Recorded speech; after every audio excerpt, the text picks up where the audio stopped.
Do it. Hello, ladies and gentlemen. Welcome to a March 28th edition of the MSP Initiative MSP Talk.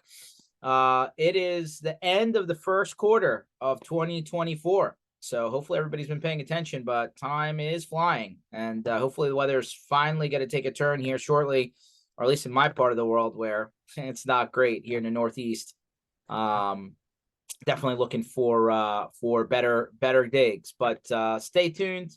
Plenty of good stuff coming up. I'm gonna get some housekeeping out of the way, and then we're gonna get into the good stuff. So here we go. Second. All right. So mspinitiative.com. This is basically where you're gonna find everything we do here at MSP Initiative. So if you don't know how to spell the word initiative, hit Google, they'll spell check you, put it together, .com at the end, you're good to go. This session is being recorded, just like every other session we've ever done. We post these in podcast and video format. So if you're in a podcatcher, or if you're watching these online or on YouTube, or just under mspinitiative.com under sessions, like us, follow us. We do these often. It's pretty good content. So stay with us. We have MSP Community Minds. This is our in-person educational event coming up in Nashville. So this event is absolutely 100% free to register if you're an MSP, and join us for 2 days of actual real educational content, not, vendor pitches, masses educational content, for whatever you will. So April 17th and 18th in Nashville, literally one of the hotel near the airport. So this is pretty easy if you're actually coming in from out of town. But if you're in Nashville, not driving you downtown in the middle of traffic. So we have MSP panelists that are going to be talking on a bunch of topics. And then we have workshops by experts from around the industry. These are like 2-hour workshops where we're actually trying to have you walk away with something tangible, not just death by PowerPoint. The agenda is posted here for day 1 and day 2. Check it out. Again, other than getting there, which I understand is time and money, we are not charging $99, $599, $1,000 to register. It is absolutely free as an MSP for you to join us. So take advantage of this. There's some really smart people at this event. Nothing but learning to do. And then we have our MSP community block parties for the year. The first one we just completed down in Dallas with our friends at Enable with their Empower conference. Literally just got back yesterday. So this was really, really great event. We have photos and videos and pictures and all the good stuff that'll be posted soon. Stay tuned. Next one looks like we're going to be doing a combination of both, and it's not listed, but we'll post it shortly. PAX 8 Beyond in Denver. That's, I believe, June 9, 10, 11, or 10, 11, 12, somewhere around there. Hit up, just Google PAX 8 Beyond.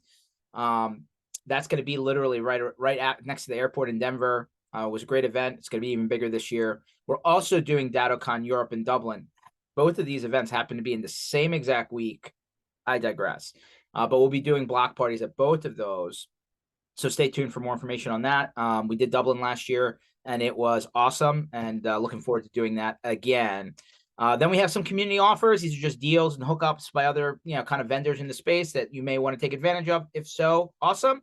And lastly is our industry calendar, where we took something like 250 to 300 events, and there's more that come. And we post them to an industry calendar, so like you can see what's going on, decide whether there's something for you out there. But if you wanted to stay on the road all year, you could. I suggest that you don't, and maybe you get a little bit selective. I digress. That is all the housekeeping. You'll find all of that at mspinitiative.com. There you go. Now we have the right person. So nice to meet you virtually, Elliot. That was fast. That was great. Yeah, well, hey, technology, when it works well. When it doesn't, bad things happen, I think. But I digress. Yeah. Elliot, every time we bring somebody new onto the show that's never been on before, we kind of like to talk to you, the person, Elliot, about like your journey and how you got into like the tech space, right? Because everybody's story is a little bit different, and we learn things along the way. And then we can get into a little bit about what your company's doing and how that fits, what I like to call the IT and managed services sandbox. It's quite the interesting place. People, build castles and then get wiped out, and build them back up again. That's why I like to call it the sandbox. That being said, would love to hear a little bit about your journey, Elliot. How'd you get into the tech industry? Yeah, absolutely. Well, it's great to be here, George. Thank you for having me.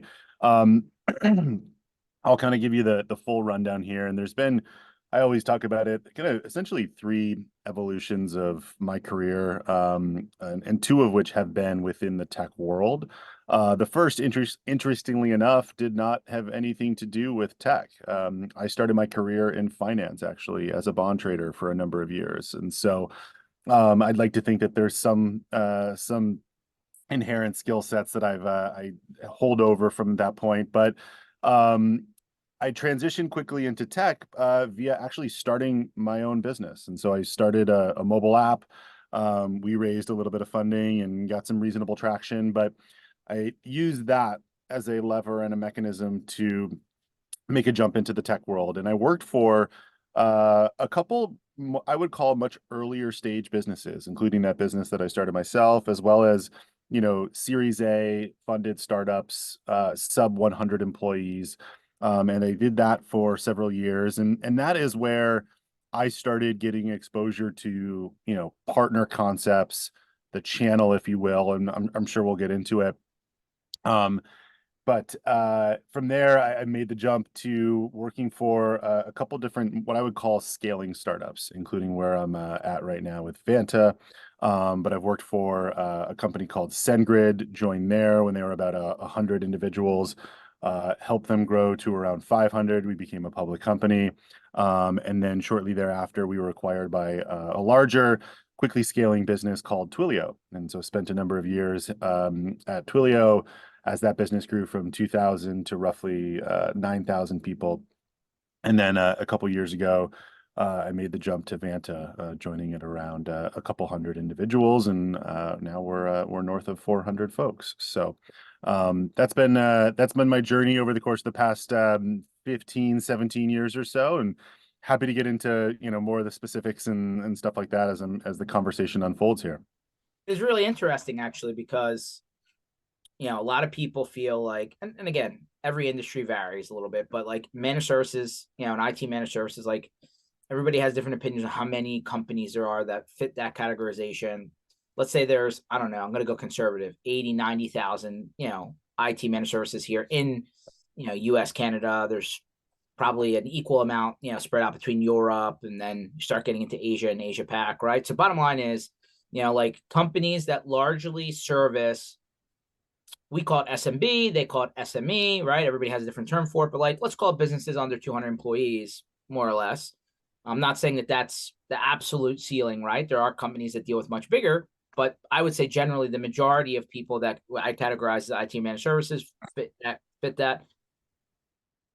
And they've all been at varying stages, right? Elliot, of like your, kind of what you just said, right? Like small companies, couple people starting out of the garage, right? Like, hey, do we take our own money? Do we borrow money? Do we figure it out, right? And like, then you fast forward the stages a little bit, right? Like, hey, now we're at 20, 30, 40, 50 people, right? We're growing granularly, or maybe we're acquiring or we're merging with other companies to grow. And that's happening a lot in the space because there's a lot of VC PE money that has kind of popped into our bubble recently.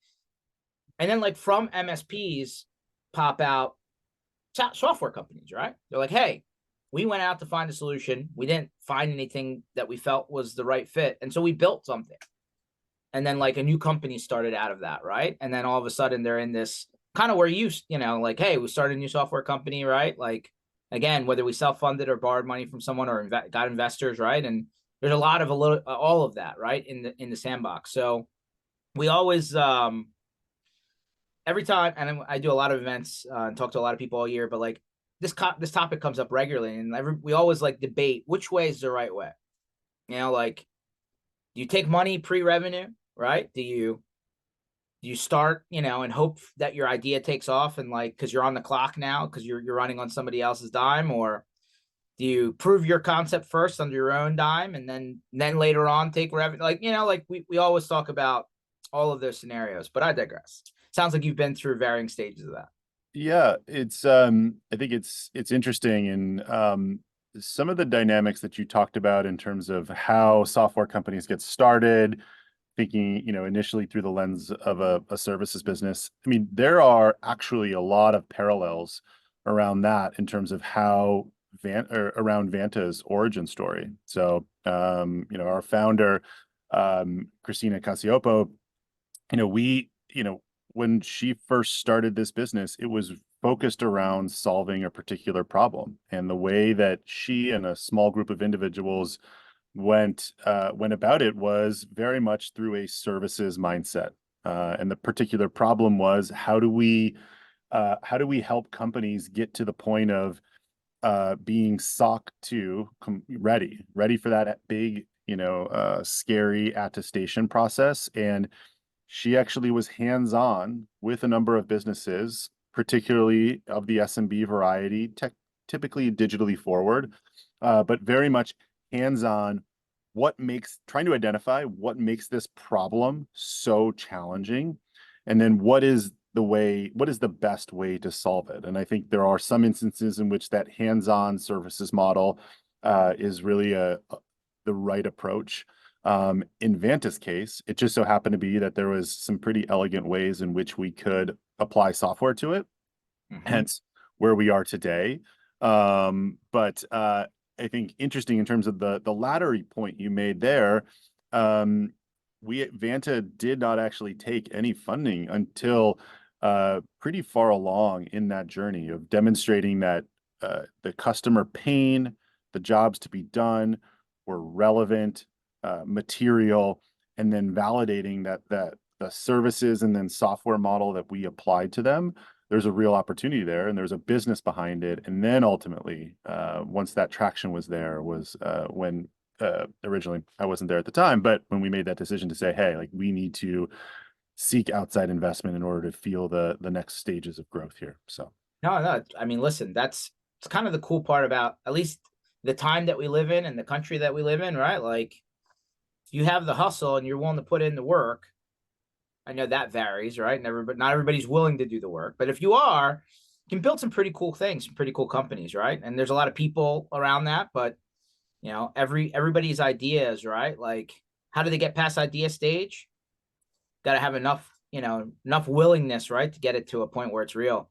yeah, Let's talk about SOC 2 for a second. So the way I perceive SOC 2, I've always talked about is like, hey, you go down this road when you start dealing with bigger companies that require you to like be a little bit more legitimate, right? I don't know if that's the right presentation, but that's in my mind how I would have started the conversation when somebody brought up this term and they're like, so like, why do you even need to do this? And I'm sure you have a better answer than I do, but it's like, well, gives you the right to play upstairs, right? Like past a certain point, like they really don't, they need to, in order to deal with you, in order to transact with you, in order to consume whatever you're offering, products, services, whatever, they need to make sure that you're playing in the right sandbox, that you have done the right work ahead of time, because everything now cross connects. So to give it a parallel example that I think MSPs and IT service providers will get, like it's like HIPAA, right? Hey, you want to deal with a doctor or medical, right? Outfit, then you got to deal with HIPAA,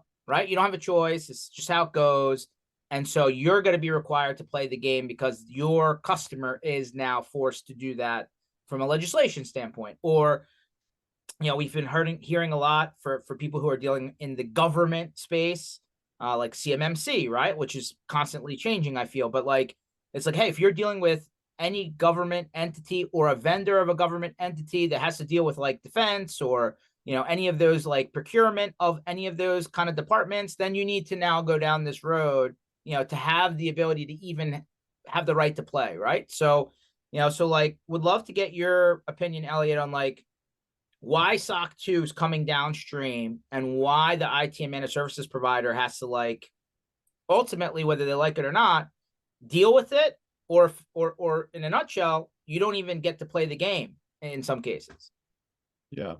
I think, well, I'll start with the latter comment there. I think it's I would encourage folks to think about it less from a we have to deal with it perspective and actually look at it through the lens of, there's actually like I think a material opportunity here that exists around this what we could call a framework driven regulatory landscape. I think you to get to the root, I think you nailed it, right? It is and has been in many ways looked at as the ticket to play in that upmarket ball game, right? You are a small, an SMB that's growing that endeavors to start to sell to, people like Microsoft, for instance, right? Over the past 10 years, they've increasingly been asking folks to, hey, show us how you think about security and managing that program. And of course, compliance is that demonstration of security. And that has only grown with importance. And hence why SOC 2 and ISO and all these other frameworks have become so important. What I would expand upon that though, in the sense that it's not just playing up market anymore.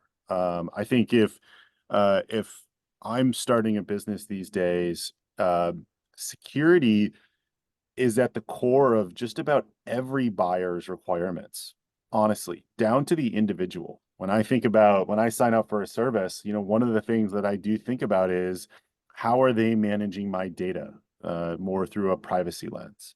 Um, we see it every day. I mean, Vanta is not we're not an enterprise level company at this point from a size standpoint, right? We're a little over 400 people. But when we are procuring software, when we are setting up our devices, et cetera, granted, we're a security company, so we have to be front-footed about these types of things. But it is very top of mind for us to want to better understand how are these vendors or individuals or devices that we are bringing into our ecosystem, how are they thinking about their security programs and how are they embracing this idea of compliance? And so, to me, the opportunity set here has grown because of the fact that there is just an increased level of scrutiny from individuals to small businesses, mid-market companies, into the enterprise around this. And that is driven by I think it's driven by two things. One of which is threat vectors are constantly increasing, right? We see about it every day through text messages, through phone calls, through emails, you name it. Those are the most typical types of um, vectors that individuals are dealing with, but businesses are seeing this day in and day out. Being a CISO these days is an incredibly challenging job. They are dealing with um, so many risks, and they're the one kind of C-suite that people are proactively trying to harm you, as opposed, and they have to actually play defense. And so that combined with the fact that we are just in this increasingly complex regulatory environment right now, especially with the introduction of AI and how that needs to be regulated from, to your point, like as you mentioned, from government bodies, literally, um, you name it. Frameworks are popping up left and right. Everybody is familiar with FedRAMP, but over the past few years, state ramps are being introduced with different nuances from state to state. And um, all of that just increases the level of complexity around this. And as a result, why, and from a Vanta perspective, this is why we believe that there is not only a massive opportunity around this from a software standpoint, but also from a services standpoint, because there is a lot to think about and to manage, especially when you want to be front-footed and strategic about it, that for all, the folks listening to this, like if I'm thinking about how I can add layers onto my business and drive, growth, et cetera, this world that started with SOC 2, but has grown to so much bigger than that is, there's material opportunity there. So, Yeah, I mean, even for a smaller company, maybe you have a different metric, but maybe at least 100 man hours of work to like collect the data, review and create policies, put the right technology in place, right, to like follow the things that need to be installed. Like somebody needs to do that, right? Like likely whether it's the MSP internally or the customer that the MSP is servicing that might have to do similar things, right? From a compliance standpoint, who is that person that's going to take that on? Probably doesn't exist in a lot of these companies, right? Like they need help to do that. So just like an MSP, and I'm going to use the doctor's office again because it's like everybody has a doctor somewhere in their world. Like it's like if the doctor's office has to comply with HIPAA, and as part of HIPAA, there's paperwork, there's policies, there's training, but then there's technology. There's a part of that IT services providers need to take on and help, their customer with. And how big that part is, right, is up to you, right? You could get more into the non-technical side of it if you wanted to, but the reality is that there's just a lot of work there. Back to SOC 2 for a second, obviously you probably know much more about SOC 2 than I do, or I want to, but in order to go through a SOC 2 process, maybe we'll start here, Elliot, you need to probably get some sort of software platform involved, right? So that you could put all your stuff in one place is my guess, but I digress. You got to collect a bunch of information to show, right, that things are happening the way that they should. There's some policies, there's some training, there's some paperwork that needs to be done. And then, I'm sure you'll correct all of this, but let me just finish your thought. You're going to go through a period of time, right, to show, hey, we're now doing this, right? And then somewhere at the end of that, almost like you're getting your books audited by, an outside agency, company, you need somebody to come in and say, hey, I need to validate that you are now doing what what you're supposed to be doing. Did I get some of that? I hope I got some of that right. Absolutely pretty spot on in terms of the timelines and all of that. So number one, that takes there's effort involved, right? And hopefully Vanta will talk about how you guys make that easier, but you could do just like everything else in IT world, right? You could do everything the hard way and by hand, or you can get automation and a little bit of software in the mix, right? To help make it easier and streamline things. Yeah. Nobody wants to do things the old fashioned way if it can get avoided because there's only so many hours in a day. That being said, tell us where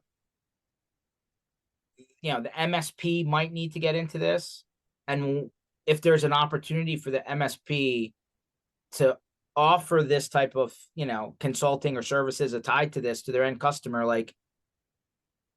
Have you seen MSP successfully adopt this as a new revenue source for their companies? Yeah, absolutely. So and I kind of noted it earlier, but we think there's a really material opportunity for MSPs, MSSPs, you name it. We're working with north of 2,000 MSPs at this point of different varieties, shapes, and forms that are in various stages of building out what we've called effectively compliance as a service businesses. And so I'll try to I'll kind of simplify it in terms of maybe two different components of the timeline here. And this is an oversimplification, but I think a good way to think about it in the sense that, and again, this is solely thinking about it through the lens of SOC 2 and just knowing, again, the regulatory environment. We can layer on any of the other frameworks, but this is one version of it where, there's the pre-SOC 2, the readiness, the preparation and the readiness for that. Technically speaking, that's what Vanta was built for, is to simplify that process and make that as efficient as possible for anyone, someone who's technical, non-technical, you name it. What used to be, we went through the SOC 2 process back at SendGrid, and it took nearly a year for that process from end to end. And that includes obviously the audit windows and things like that, but just the preparation to get there for a business that is, if we're talking about hundreds of people, it is a material lift. Vanta has simplified that. Now, that being said, there's still material opportunities for MSPs and experts in this space because not all of what SOC 2 asks of a business is intuitive to non-technical folks. Yeah. You think about it, if you're a founder, you're very commercially minded, chances are you don't even know where to begin in terms of thinking about, the risks that people, devices, vendors are playing as it relates to your business. And so MSPs can know the space, and we've seen this where they are able to provide that context, that education, and in many instances, that hands-on keyboard to make that process that Vanta has shortened to, call it, weeks and months instead of quarters and years, but to make that process even simpler and smoother for their customers. That's just the tip of the iceberg, though. where I think this opportunity gets really interesting is that SOC 2 and that attestation process is literally just the beginning of a company's security and compliance journey. It is often, if I'm a small business, like that's where I need to then start thinking. It's a forcing function to start thinking about these things on an ongoing basis. And it provides the opportunity to start to be proactive. If I'm a growth-minded business, especially in like, let's say the digital landscape or even not, like my um, my surface area is only going to increase. And so each and every like incremental or marginal increase of that surface area provides more opportunities for the service provider to layer on expertise and services.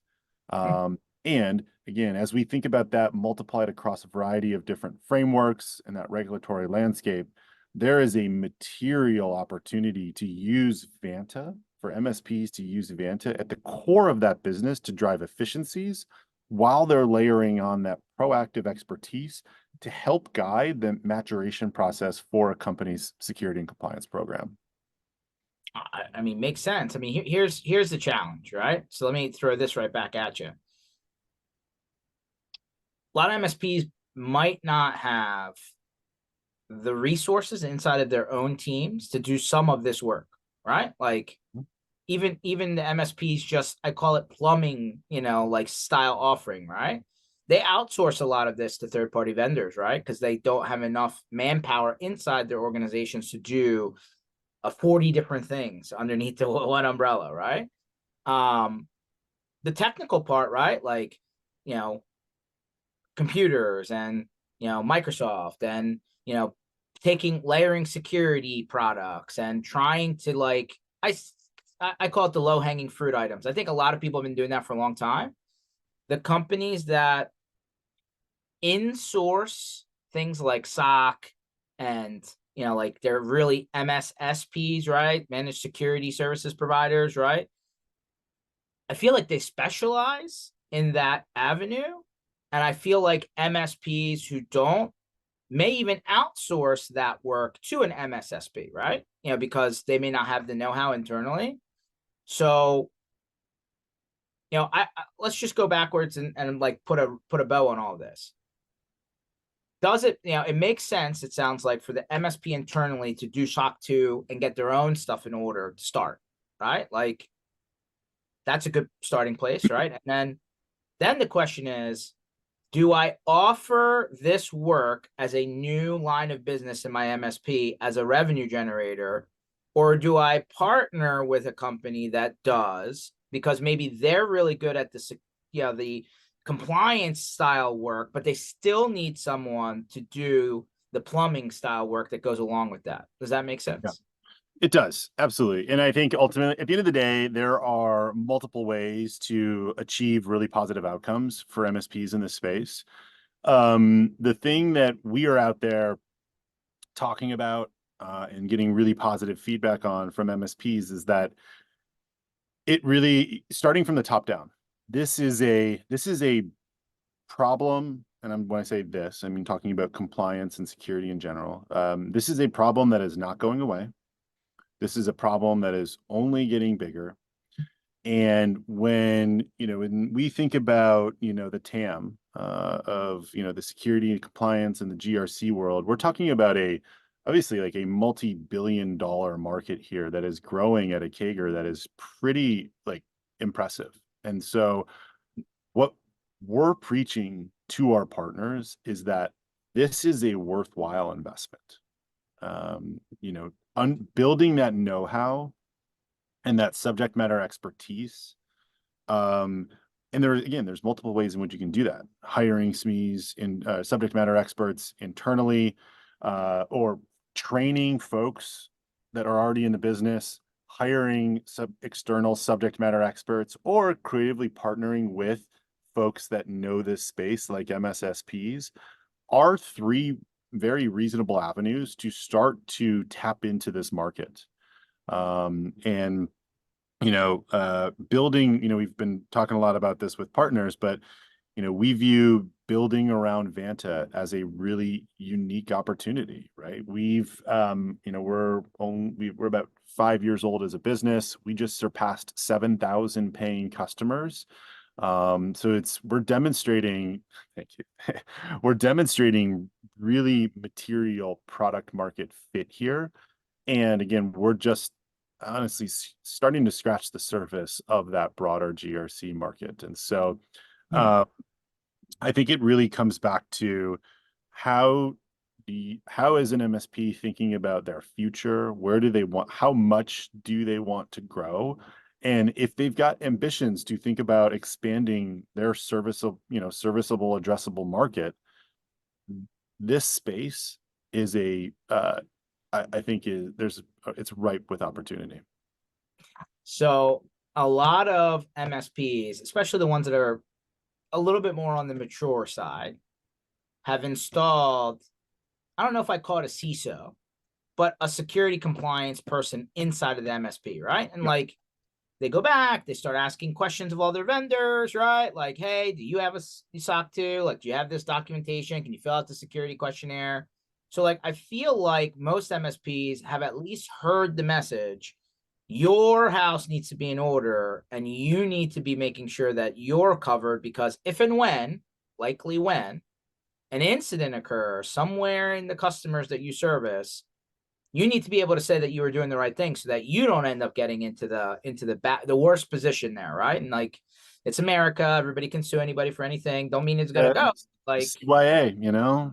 that's what it is. So like how does the program work? Is the program, like if an MSP is like, hey, we're now getting our stuff together, we may not be 100% where we want to be, but we're going to start that journey now. Do they start that with Vanta internally and then turn the corner and start talking about this is something we can offer to our customers, or how do you present that? Yeah, that's the natural progression, and it can happen as quickly as partners want. But the best way, in our opinion, the best way to truly understand, I think there's two ways, but one of the best ways to truly understand how to work with Vanta and to build a business around Vanta is to leverage it yourself. So, we offer, the program itself offers NFRs that partners can access, and, run through leveraging Vanta through the lens of their own business. They can then also use that to talk about that with their customers and demonstrate the value that they've seen ultimately to their end customers. The second way, the best process for learning that is actually just go through that experience with one of your customers, hands-on coaching and taking them through the process. We have an extensive library of resources and humans that offer training in order to how best to do all this. And we work with our partners to bring them along on that customer journey to make that as smooth and as fast as possible. But again, like getting hands-on, actually contextualizing these risks, threats, et cetera, in the context of your own business, we found truly empowers partners to be able to speak to the value of it, and to their end customers. That's no, hey, drink your own Kool-Aid first, right? And then you go and start putting the stand on the corner, right? And the lemonade guy's next to you, and you're selling the Kool-Aid. Cool. From a Vanta standpoint, like, do you like how much software have you built to help the process, or do you partner and with third-party solutions or integrate into other tools, or like paint that picture a little bit for us? Yeah. So think about it this way. Vanta is if I'm a CISO, uh, or what could be if we're at a smaller company, a singular security person that's been tasked with managing everything, because that often does happen. Sure. Vanta could become that single pane of glass that helps those individuals define, manage, automate, and report out on their security and compliance programs. And so, that is in essence the software that we have built And it started with, again, SOC 2. How do you do that through the lens of SOC 2?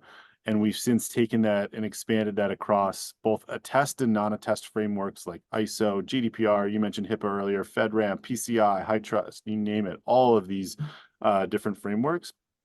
And the way that we do that, of course, we do integrate with third parties, right? We need to get any and all relevant employee, vendor, company data that is relevant for security and compliance purposes into Vanta. So we've connected with over, I think by latest count, over 350 different technology solutions out there, from, we're talking AWS down to small and smaller security and awareness and training software providers out there that companies are using, so that we can get each and every bit of that data into Vanta, so that we can essentially simplify it. Think about it this way: run that data against the controls via tests that are relevant for every one of those compliance frameworks.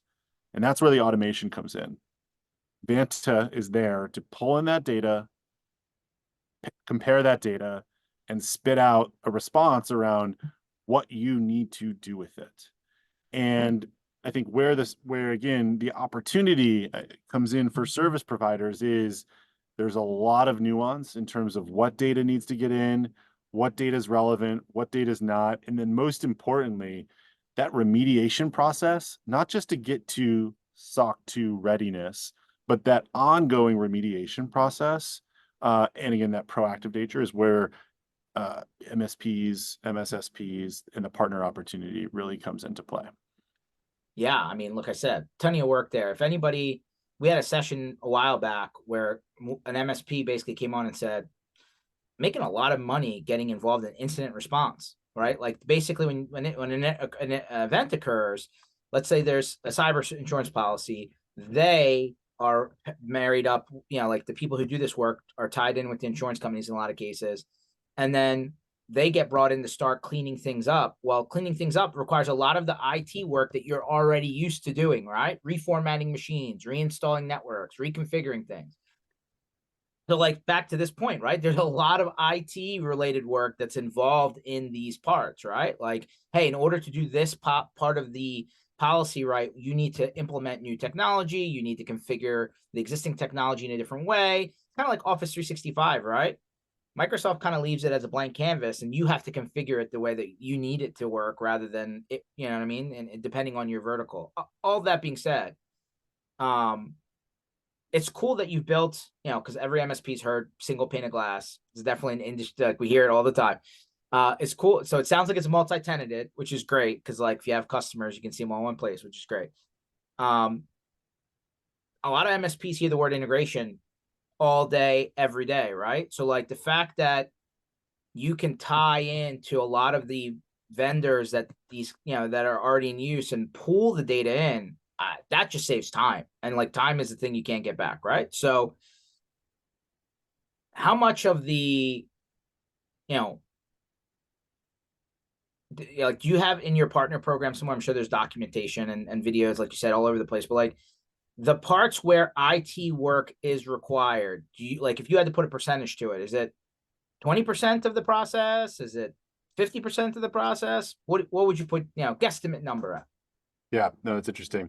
And I want to come back to something you mentioned, the incident piece, which I think is really unique in terms of how to think about this from building a business standpoint. But I think, I think the manual services component of it, given what Vanta's done from a software perspective, I think probably starts, if I'm being honest, somewhere in and around that 20 to 30% range, and only increases from there. Again, just given the fact that security, SOC 2 is a point in time attestation. Security is something that is continuous and is something that businesses, again, need to think about on an ongoing basis and in an increasing lens. But it's funny, you mentioned incidents and deploying services around that. And I think that is why compliance and the SOC 2 journey is such an interesting entry point for partners, to grow their business. Because if they can start to, build out this model around, call it, we can just say SOC 2 readiness, and helping customers get to that point of readiness, and just kind of narrowing in on a couple elements of that SOC 2 process, some of the things that says you need to do is you need to establish an incident response policy. You need to establish an access review policy for tools and things along those lines. Those are ways that partners can simply, I'm just grabbing a charger here. Those are opportunities where partners can say, great, I can now offer you those services, and layer on what was, 1x, layer on 2x or 3x or X amount more hours, whatever it is. So it's that roadmap actually for growing your business, which I think is actually pretty unique and like a lovely entry point into, net retention from a customer perspective. Yeah, I mean, listen, I'm sure, if you've been to, anywhere in the MSP space, you've heard plenty of talking heads say, hey, this has been commoditized, right? What separates you from the next guy? If there's, if anybody needs an MSP, they probably already have one. By the way, I don't agree with that. I think there's plenty of business out there. So for the people that say that, sorry, we disagree. But the next step is, how do you make sure that your customer is worth it to you? Meaning, like, if there's not enough meat on the bone, are you profitable, right? Or are you just, burning your wheels and waiting for the next fire to come up, which nobody wants to do? So security is a big part of that. I think we all learned that over, I don't know, the last 4 years, right? Security's been pretty top of mind and pretty focal. And I would say 40% of every vendor that's shown up at an event in the last 4 years, 40-50% of them have been security-based vendors. I digress. I just think, Elliot, a lot of MSPs have adopted multiple security vendors that they've layered in, but there isn't necessarily a definitive program, right? Like, they're trying to do best effort, best practice stuff, and hoping that checks enough boxes for, like, I don't know, the insurance, cyber insurance, questionnaire, or, whatever. But I really believe the large majority of MSPs have not adopted a compliance security like idea, right? They're just saying, hey, I know I need, MDR. I know I need, email protection. I know I need, and so on and so forth, right? And they've consolidated a lot of vendors to check these boxes, and then they stop, right? And they're like, hey, this is good enough for now, right? And then, like, they, they're hope that there's enough effort out there that, like, hey, if the customer's really in an industry where they need it, they'll go and say, hey, I have a vendor who's, a SOC vendor, or, will tie into all the tools and do log analysis and make sure that if there's an incident, we're aware sooner rather than later. But I think, and you made a comment earlier in the session, like, it's getting harder, right? Like, you can't, and as time goes on, if I guess, we fast forward, Joe, to 2027, 2028, 3-4 years from now, all that stuff that you said's percolating at a state-by-state basis, or maybe even at the federal government level, will start maybe be having some teeth to it, right? Like, we'll actually start to show up in the, hey, we've now created new rules that make you go through the process. And by the way, you've probably heard some of this if you're listening to this, but if you look at some other countries that MSPs are very, popular in, like Australia has something called the Essential 8, or the UK has a similar program. Like, the governments in some of these other countries are already ahead of the US in setting up these situations where, like, you have to do it. And, like, they're going to start auditing from a government standpoint that you are in compliance. So, Elliot, sounds like if we're in that early adoption, I don't know, can we say early adoption? If we're in that early adoption wave where it's like, hey, in the next 3, 4, 5-ish years, something's going to finally hit, right? It's going to come down like a tidal wave. It kind of makes sense to be ahead of that and be prepared, because I got to think that there's a learning curve to this, right? And, like, if you're not ready for it, by the time that it does hit, it might be too late for you to get, like, you know what I mean? Like, you'll be past that, that perfect point. Yeah. I think you're spot on with a lot of that. And my thoughts around it kind of go back to the first comment and slash question you made as part of that was around, you know, from a more thinking about it through a return perspective and, delighting customers. In my opinion, what this all comes down to is really tying it towards positive business outcomes. And I do believe that we are just now in the early days of that.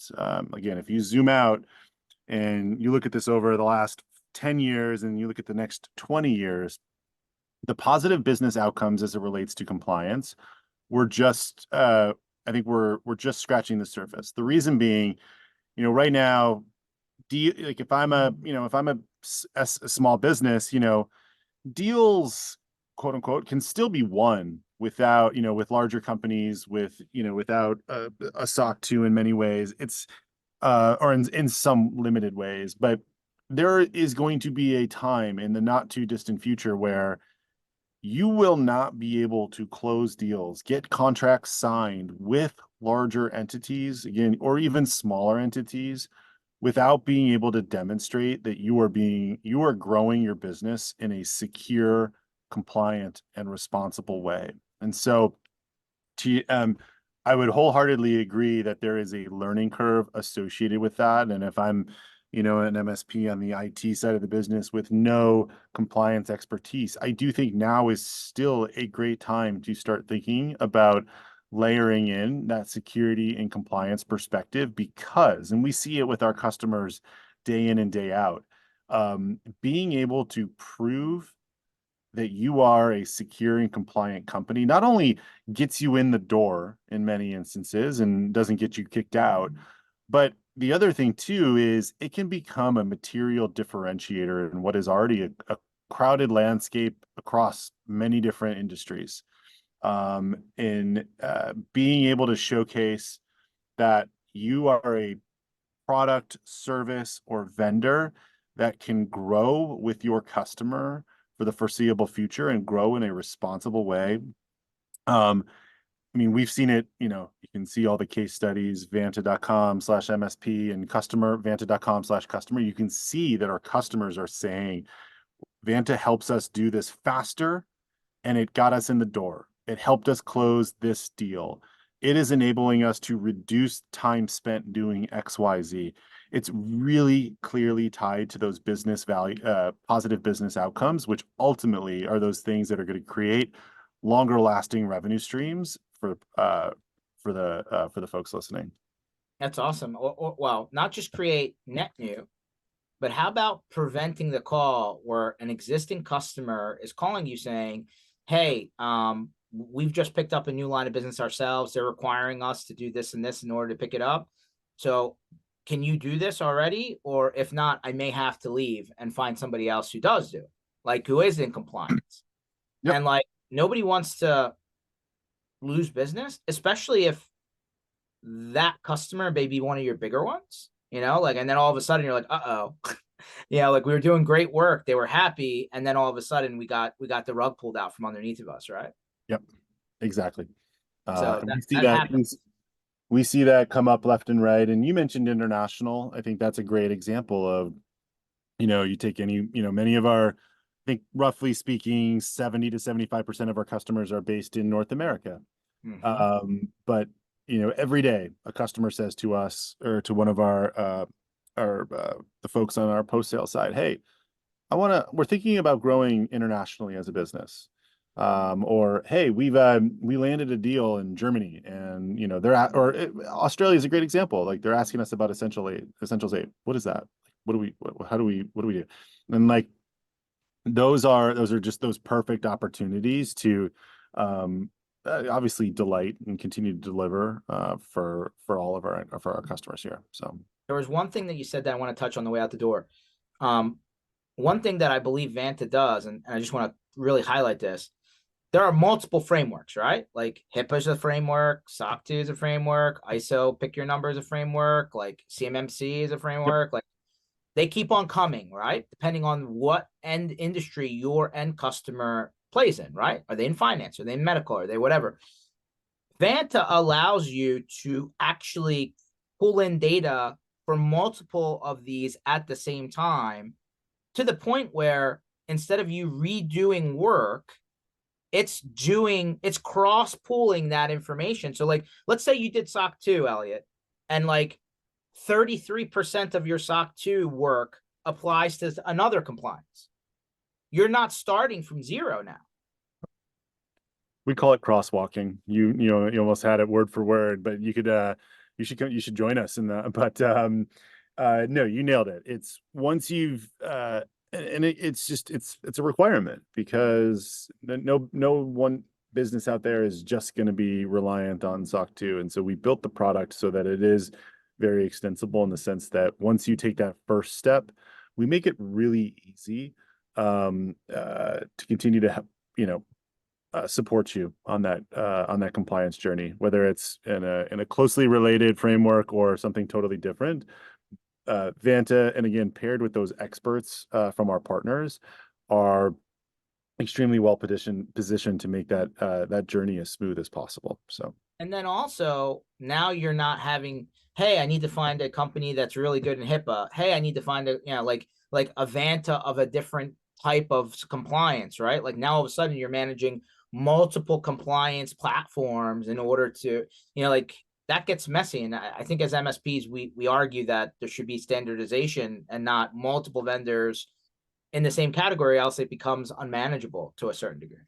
Yeah, that's the whole goal. We want to make it as easy and simple as possible.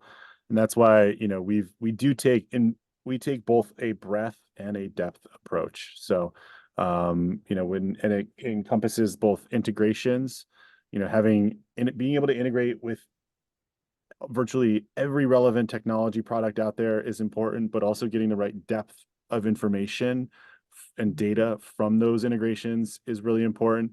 And the same thing from a framework standpoint. We're going to continue to grow with this ever increasingly complex regulatory environment. And we also need to be sure that the quality of the controls and the tests that we're building in the product that are associated with those frameworks are just as sound and as high quality as what we built for SOC 2 years ago. So yeah, that's awesome.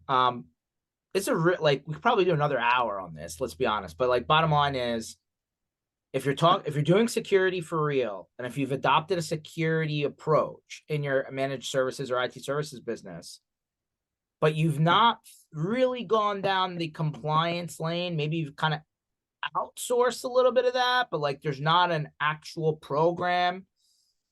Take a look at this. I think you said vanta.com/MSP. you got it. That's where you need to Pretty go. simple. Think like when they say get your house in order, this is part of it, right? Like you may need to ultimately adopt something like SOC 2 for your MSP first. And like that could take 6 months, could take a year, like somewhere in that range. But I really truly believe, because MSP service all these different industries, you will be challenged. And either A, your customer's going to ask you for help with this, or B, your customer's going to come to you and say, I need you to be compliant with this in order for me to continue doing business with you. One way or another, there's a let's keep customers retention. Let's take care of our own work. 2, 3, let's build some new business. I think that changes the conversation. Really, honestly, like you're not just plumbing from an MSP standpoint. We're now a little bit more strategic. I think that that's a huge message that we've been trying to hear for an MSP land for a long time. Get into the business consulting part of it. Hey, we're a strategic voice in the way that you run your business. This is just another way to do that. So I digress. So Elliot, I was gonna say it's a great way to grow, acquire customers, retain those customers, and do so more efficiently. Perfect. Elliot, now that I got your name right, sorry about that. You tell your buddy Joe. I swear I emailed it to everybody, but I digress. Tell your buddy Joe I said hello. But Elliot, thanks for coming on board. Vanta.com/MSP. I assume if they reached out to you individually, you could, get them into the right place, right? Elliot Goldwater. So if you find him online, there he is. And I have seen Vanta popping up at MSP events, right? Like IT industry events too. So absolutely, we're around, we're out there. So awesome. come talk to us. Awesome. Thank you very much, everyone. This session was absolutely recorded. You'll find it at mspinitiative.com under sessions, and it'll be on YouTube and the podcatchers and all that good stuff. Vanta.com/MSP. Keep coming back. We do these twice a week, and we're definitely going to be on the road. And I'm sure you're going to see Vanta at probably some of the larger events. But if you haven't taken a look at SOC 2 or some of the other compliances too, check it out. I think this is a good one for you. Elliot, catch you on the flip side. Thanks everyone else for watching in and listening. Have a good one. Thank you, George. Have a great day.